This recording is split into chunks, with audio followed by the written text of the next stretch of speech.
നമസ്കാരം. നാട്ടുരാജ്യ ന്യൂസിൻ്റെ ക്ഷേത്രവിശേഷങ്ങളിലേക്ക് സ്വാഗതം. തൊടുപുഴ ശ്രീകൃഷ്ണസ്വാമി ക്ഷേത്ര തിരുത്സവം 9ാം ദിവസം ഭക്തിസ്വായികമായ ഉത്സവ ബലിദർശനം സ്വായികമായ അന്തരീക്ഷത്തിൽ നടത്തപ്പെട്ടു. പുതുവർഷത്തെക്കാളും വൻ ഭക്തജന തിരക്കാണ് ഉത്സവ ബലിദർശനത്തിന് അനുഭവപ്പെട്ടത്. ഉത്സവ ബലിദർശനത്തിന് വേണ്ട സജ്ജീകരണങ്ങൾ എല്ലാം ക്ഷേത്രം അഡ്മിനിസ്ട്രേറ്റീവ് അംഗങ്ങൾ ചെയ്തു കൊടുത്തു. വ്യത്യസ്തമായ ആചാരാനുഷ്ഠാനങ്ങളിൽ വളരെ അപൂർവ ക്ഷേത്രങ്ങളിൽ ഒന്നാണ് തൊടുപുഴ ശ്രീകൃഷ്ണസ്വാമി ക്ഷേത്രം. ഈ നാടിൻ്റെയും മറ്റു ദേശങ്ങളിൽ നിന്നും നിരവധി ഭക്തജനങ്ങളാണ് ഉത്സവ ബലി തൊഴാനായി ഇവിടെ എത്താറുള്ളത്. ഉത്സവ ബലിയുടെ ചുരുങ്ങിയ രൂപമാണ് ശ്രീഭൂതബലി. കൺകുളിർക്കെ ഭഗവാനെ നേരിൽ കണ്ട് തൻ്റെ പരാധീനതകളും കഷ്ടപ്പാടുകളും എണ്ണി എണ്ണി ഭഗവാനോട് പറയുന്ന അസുലഭ നിമിഷമാണ് ഉത്സവ ബലി തൊഴൽ. ഭഗവാനെ ഒരു നോക്ക് കാണാനായി പ്രഭാതത്തിൽ 5 മണിക്ക് തന്നെ ഭക്തജനങ്ങൾ നിൽക്കാൻ തുടങ്ങിയതാണ്. കടുത്ത വെയിലിനെയും അവഗണിച്ച് തൻ്റെ ഇഷ്ടദേവനായ ശ്രീകൃഷ്ണ ഭഗവാനെ ഒരു നോക്ക് കാണാൻ നിൽക്കുന്ന ജനങ്ങളുടെ വൻ തിരക്കാണ് അനുഭവപ്പെട്ടത്.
ഭഗവാന്റെ തിരുമുന്നിൽ ആചാര്യന്മാർ നെൽപ്പറ നിറച്ച ശേഷം ആദ്യം ഭക്തജനങ്ങൾ നിറയ്ക്കുന്ന പറയാണ് നാണയപ്പറ.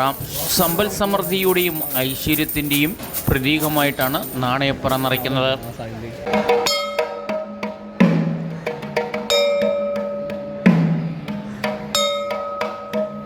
ഉത്സവത്തിൻ്റെ 9ാം ദിവസം രാവിലെ 9 മണിക്ക് തുടങ്ങുന്ന ചടങ്ങുകൾ 3 മണി വരെ നീണ്ടു നിൽക്കും.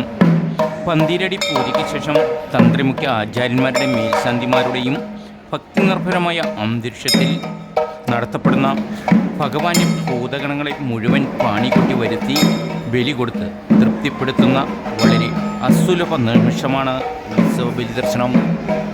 എല്ലാ ദൈവഗണങ്ങളും ഇത് കണ്ട് തൃപ്തിപ്പെടുകയും ഭഗവാനെ എഴുന്നള്ളിച്ച് ശ്രീമണ്ഡപത്തിൽ പ്രത്യേകം ആനയിച്ചിരുത്തി ശ്രീകോവിലിനുള്ളിലുള്ള സർവ്വദേവഗണങ്ങൾക്കും ബലി തർപ്പിച്ച ശേഷം ആചാര്യന്മാരുടെ പ്രത്യേകം താന്ത്രിക വിദ്യ സമർപ്പണങ്ങൾക്ക് ശേഷം 10 മണി മുതലാണ് ഭക്തജനങ്ങൾക്ക് ദർശനം കൊടുക്കുന്നത്. ഈ അസുലഭ സമയം എല്ലാ ദേവീ ദേവന്മാരുടെയും സംഗമ സ്ഥലമാകുന്നു ഈ പുണ്യസ്ഥലം. നമസ്കാരം. നാട്ടുരാജ്യം തൊടുപുഴ 9ാം ഉത്സവത്തിലെ തിരുമുറ്റത്താണ്. നമ്മുടെ എസ് ബിജിമോൾ തഹസീൽദാരാണ് നമ്മളോടൊപ്പം. ഉത്സവത്തിനുള്ള വേണ്ടപ്പെട്ട നല്ല നല്ല ക്രമീകരണങ്ങൾ ചെയ്തു കൊടുത്തുകൊണ്ട് ഇന്ന് ഭഗവാനെ തൊഴാനെത്തിയതാണ്. പറഞ്ഞു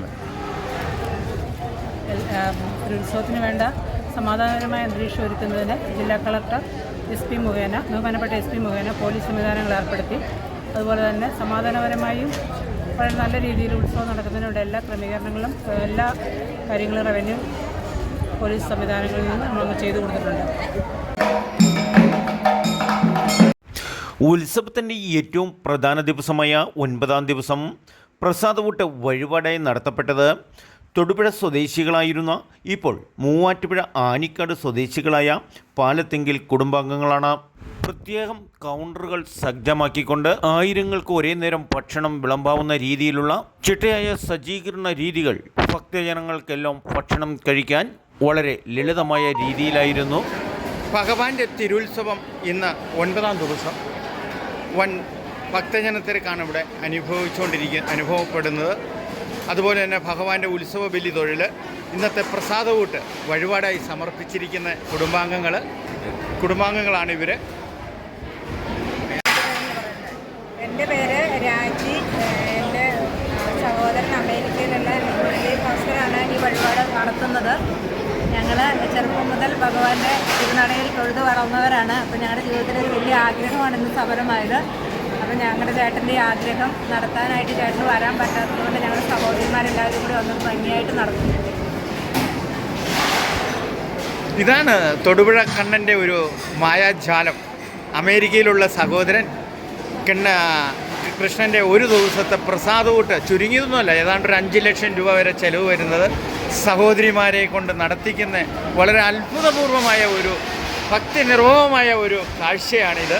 എല്ലാവരും ഇത് പ്രസാദകൂട്ടിൽ സഹകരിച്ച് വൻ വിജയകരമാക്കി തീർത്തുകൊണ്ടിരിക്കുകയാണെന്നും കൂടി പറയുകയാണ്. മംഗലം സ്വദേശികളായ ശ്രീഭദ്ര ഹാറ്ററിംഗ് സെൻ്റർ ഇതെല്ലാം അവരുടെ കുടുംബാംഗങ്ങളിൽപ്പെട്ടവരാണ്. ഈ പ്രസാദകൂട്ടിന് അകമഴിഞ്ഞ് സഹകരിച്ച് പ്രവർത്തിച്ചുകൊണ്ടിരിക്കുന്നവരാണ്.